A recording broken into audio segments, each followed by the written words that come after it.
Most people think that retirement is going to be the best years of their life until one day they wake up feeling lost, disconnected, and wondering, is this it?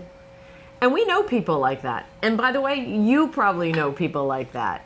But spend the next 20 or so minutes with us and we will help you avoid the major traps, the major dysfunction, and help you pull together a fulfilling retirement.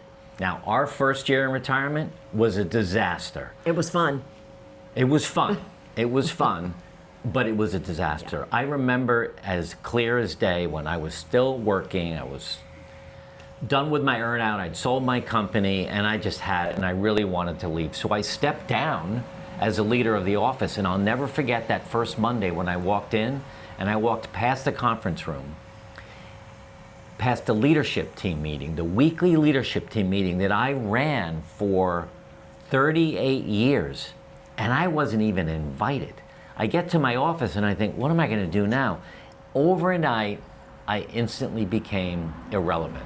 I started coming in late, I started going home early, and I remember one day I'm home at 2 o'clock because I left because I had nothing left to do. There was no emails to answer, there was no line out my door, and it was probably a year into this phase of my life, and I went home and I cracked open a bottle of my favorite Pinot Noir. Oh gosh, what is it? Belle Gloss Pinot Noir. Used to be. 2 o'clock in the afternoon. I don't drink anymore. But 2 o'clock in the afternoon, I had a glass of Belle Gloss Pinot Noir, and I was watching Ellen. I had fallen in love with daytime TV. So I'd go home and watch TV. You were still slugging it out at work. Super slugging it out. 5 o'clock, you hear the garage door open up. Well, probably like 7 o'clock. Yeah, there was no kids at home anymore. So I jump out of the chair and I get ready, and Jody comes in and go, hey honey, how are you? How was your day? Well, that was semi-retirement. And then when we left our careers in 2018, we got in trouble. Yeah, my retirement story is a little bit different. Mark was an entrepreneur, always worked for himself. He and his brother owned their own company, and that was awesome. I worked in Fortune 200 financial services companies and basically was working for the man. And I loved it, loved my job, loved my team, loved my clients, loved the work, loved the problems, loved solving problems, loved the travel. I loved everything about it. Until one day we were bought by a fierce competitor, and I'd signed to stay on. And so I stayed on, for a couple of years, but I was grinding down, and the new culture was really grinding me down. So at the end of that, when we did decide to retire, I was super excited to do what I thought you did in retirement. Travel, eat, drink, wake up late, go to bed late. Everything was late. I didn't have to be on time. I was super pumped. Until one day, our youngest daughter, Jordan, said to me, do you notice in the past 6 months, you're not in any of our photos anymore. You just dive out of the pictures, literally dive out of the pictures, Mom. What's going on? And I thought to myself, Jordan, I don't feel real good. I don't look real good. I've gained weight. I'm tired. I'm always hungover. And that was a real catalyst moment for me where I knew I had to make a change because I was no longer going to be recorded in the family photos, and it was my own doing. And that's when we really started to make a change and a shift. Yeah. Before we go any further, there's a free download below, the 1-year retirement checklist. This is a good starting point if you're thinking of retiring or you've just retired. It's a good checklist to go through to give you some more perspective on some of the things that are important. But where people go wrong in retirement planning is they spend their entire life worrying about the financial aspects of it. I remember you tell the story about when you first went to work for Chubb and you filled out that form for a 401k. Yeah, 1987. Well, it was a pension. Because back then you had a pension. 401k and pension, and do you want to sign up for all this? And I'm thinking, gosh, I'm 22 years old. Are you kidding me? So we all spend all of this time creating enough wealth so that we can retire. Right. The problem is that's only, I'm going to say 20% of what's necessary. 30, 40, 50 still. I would at least give it 50%. You have to have your finances kind of in order and set and prepared for anything that might drop on you as you age. But I think the fallacy and the trap is that's all you need to do. And that's not true. There's so much more that you need to plan on to build your retirement. You can't just retire and say, we'll figure it out. Right. Let's figure it out as we go. I mean, that's a big trap, is just not entering retirement with any other plan but your financial plan and just saying, you know what, it's all going to work out. Well, and it won't. I'll be the first to tell you, it won't. I'm not even going to say it might not. I'm going to say it won't 100%. work out. Without structure, your retirement will feel empty, and it's going to go really fast. And your health will decline fast, because when you don't have a lot to do and you don't have structure, that's when boredom, frustration, regret start Laziness. creeping in, laziness. So, Yep. All right. So one of the things that we see people when they fail at retirement is, again, things are just going to work out without a plan. That's not true. You need to start planning. We tell our kids now, they're between the ages of 25 and 40, you need to be planning now for retirement, not just your money, but life. What's so funny? Well, that was close in their ages, but yeah, I'll give you close. Well, close enough. It's we have 6 kids. Jody has 3 daughters. I have 3 sons. I can't keep track of everything. The oldest one's almost 40, and The youngest two twins just turned 27. They did? Yeah.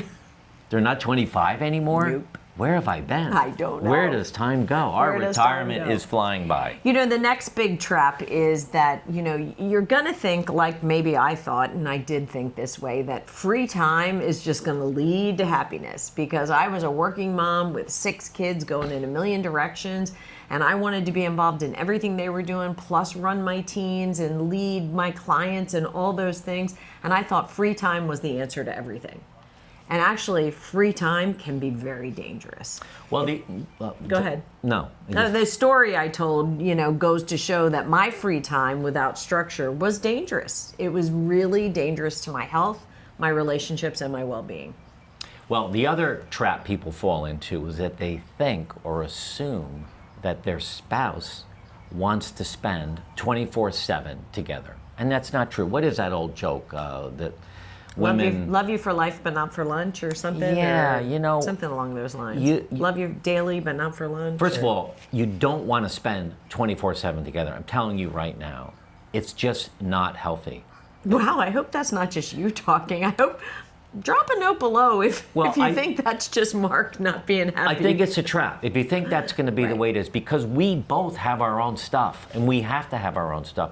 That's what gives us some sanity. I mean, I think if we really spent 24/7 together and didn't have any other friends and any other activities, we'd be in trouble. So you can't think that that is an answer, a big business, a big plan for your retirement. So let me lay this out for you. If you are a human, if you're given a human, and the human has all the free time in the world, money is maybe set. It's not like money's not an object, but money's set. There's no plan, no structure, no accountability, no dates or deadlines, no commitments. I mean, at whatever age you are, 60, 65, 70, I mean, do you really want to be a teenager again? Like, that's what a teenager is, right? Yeah, sleep until noon. Sleep till noon, maybe if they're in their 20s, eating and drinking, maybe they're a college kid. I mean, you're not going to go back to be that person. Wow. So it's important to make an intentional decision about what person you are going to be at 55, 60, 65, 70, whatever your age is. What person are you going to be? And what person builds your legacy? What are people going to talk about when they talk about you? They got to talk about, well, Jody, she ate and drank her way across the world, gained 30 pounds, and died. I mean, that's not the story I want. Well, I'm getting a little emotional because you're bringing up the story of my dad, which I wasn't going to talk about today, but I am now, because my dad, greatest guy in the world, he was a 3rd generation in the family business. My brother and I were 4th generation, and I loved him to death. He was a Marine. He was strong, courageous, very tough, but he had a drinking problem. And it's easier for me to say that now, but I tell people that he didn't invent the 3-martini lunch during his career, but he perfected it. He was really good at it. He was like the Don Draper of the insurance industry. And the problem was he took that habit of drinking into his retirement. And at 65, when he left the business, he was dead at 80. And it really was because he couldn't find a new purpose. He didn't have any new friends. He was playing golf with his buddies, and then he would drink and go out to lunch, go home, take a nap, and take my mom to dinner. But he didn't have any purpose, and that's one of the other traps people run into. His life was his career, and when he stepped away from it, he lost his identity. He didn't know how to fill his 40 plus hours of free time that came his way, and he didn't have any purpose. So this trap of not having any purpose anymore, you cannot go through 20 or 30 years without having a reason to get up in the morning. No, I agree. So that's really important. For sure. All right. So what's some things that you can do? You've got to have a shift in your thinking. You have to stop thinking that you're going to lay around, go to the beach, drink pina coladas, and do nothing all day, like you said. That is not a feasible plan for retirement. Well, you know what that is? That is vacation. Okay. Right? So like that could be what you want to do for a week in the Caribbean or in Grand Cayman or Turks and Caicos or wherever you like to go. But that's not life. That's why it's called vacation. Right. Right? So we're not saying don't give yourself an inch. Give yourself an inch. You're retired. But your inch can't be your whole life. You still can take a month, a year and do that, but you can't do it every day. Right. That's, I guess, my big point. You have to have a mindset shift. We were taught all the ads, all the insurance company ads, all the pension ads, all the financial planner ads show a couple our age sitting on the beach drinking pina coladas. That is not a retirement plan. We are so dedicated to changing the way people think about retirement. It is just critically important to do that. And we talk about our 7 pillars, our physical wellness, mental wellness, relationships, spouse-partner relationship, active philanthropy, giving back, our spiritual journey, our long life learning. Those are the 7 pillars that you need to work on. You can't have one pillar if we're going to go to the beach every day and drink. Right. So there's got to be this shift. So what's the first thing you can do? You have to think of retirement as a fresh start, not a stop. I believe that everyone spends their career and their time up until now getting ready for now. This is the time to create the life that you always wanted, that you didn't have time for, that you didn't have a vision for. This is where you can, you could do anything that you want to do, but don't end it by just saying, okay, it's over, this is great, let's just sit around and do nothing. It's funny, I had this conversation yesterday with a friend of mine, Connie, and she said, you know what's great about retirement, Jody, is, nothing matters. And she said that we were on the 10th hole, and we finished that hole off playing golf, and then we got to the 11th hole, and I said, Connie, something you said really bothered me. Retirement in your mind is like nothing matters. In my mind, retirement is the time where everything matters. Like literally everything matters. Every interaction, every time at the gym, every bicycle ride, every golf shot, every relationship, every call with the kids. Like all of a sudden now I'm feeling at almost 60 years old, like everything matters. Yeah. And so we talked about that for a few more holes, and at maybe hole 17, she looked at me and said, yeah, I think everything matters. And I was like, good, that's a mindset shift. Yeah. I mean, it took me 7 holes and a lot of terrible golf, but I mean, everything has to matter in this stage. And if you make that one mindset shift, then what you put on in the morning matters, and where you go in the morning matters, and what you do midday matters, and who you connect with matters. All of it should matter. Yeah, well, it's true. So we talked about having this mindset shift that retirement is the beginning of a whole new life. The second thing that you want to think about is creating an identity beyond your career. Now, I'll bring up my dad again because he was, what's his nickname we give him? Yusta. Because he spent his last 15 years telling everybody what he used to do. Right. He used to be president of Rotary. He used to be the captain of this. He used to be in the church ministry. The church ministry. Right. He was a leader of this, leader of that. He ran the company. He built this. He did that. It was all he used to. I think back on my 38-year career as a 4th-generation family business owner. I sold the company in 2013. I left it in 2018. it's just a distant memory of who I am. Right. You have this great saying about tombstone. The tombstone is. Well, it's not my saying. Well, it's not, but we talk about it. The year you were born and the year that you died. And the dash in the middle is everything you did in the middle. Everything and if that's I had died in 2018, my obituary would have been full. I had a great company, great leadership qualities, I was involved in nonprofits, I did a lot of great things. But if I didn't do anything new until now and then I died, that's all old news. Like, who cares? Yeah. We've got a whole new story to tell about our life, and it just keeps getting better. So finding a new identity is really important to do that for yourself. It's not always easy, we get it, but you have to think about it. I think another mindset shift is, depending if you're entering retirement as a solo retiree or with a partner or with a spouse, you have to make sure you're planning your time and your activities, whether it's watching your grandkids or, working part-time or volunteering or playing golf or doing pickleball. You have to make sure that there are things you want to do alone and you want to do with your spouse, partner, or community, so that you have that foot in both camps. These are things I do by myself, that I reach out to the community and to the world and on my own identity, and these are things that we do together. That's been a difficult balance for you and I. What do you mean difficult? Well, it's been a work in progress. Mark is extremely dedicated to Retirement Transformed, like extremely dedicated. And I am as well. However, I balance it with, I don't miss ladies golf, I don't miss my Bible study, I don't work on Fridays. Like, those are my boundaries. Those are my boundaries because I worked 7 days a week during my career. I balanced kids. I didn't do anything for myself. You're more willing to give on your boundaries in retirement. I'm not. Well, I think that's been the difficult part. I think my entrepreneurial spirit keeps me going. I wrote a book a year ago. I'll put the link below to the book, but I work with a lot of men. I want to call it on the side. My side hustle is mentoring men who are in trouble.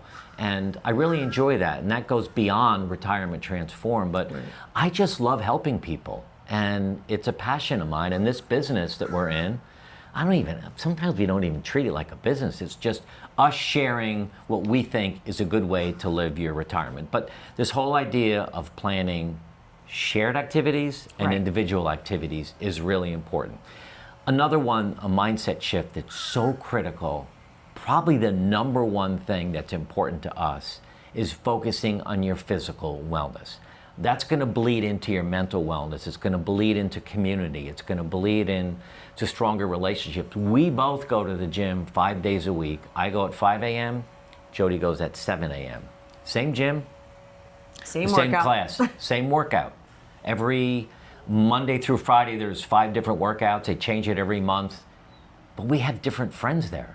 And we come home and we share what our friends are up to. We have stories to tell. Like when we used to work and we'd come home and have dinner, Jody worked for Chubb Insurance, I worked for my own company, but we talked insurance, but we told stories about team members or clients and this and that. We get to do that now, which is interesting. If we went to the gym together and only played golf together and just spent 24/7 together, there's nothing to talk about. We'd go crazy. Yeah, but I think really the key point there is this idea of staying physically active and getting your physical wellness in line. I went down a rabbit hole. You did. You went down a different rabbit hole.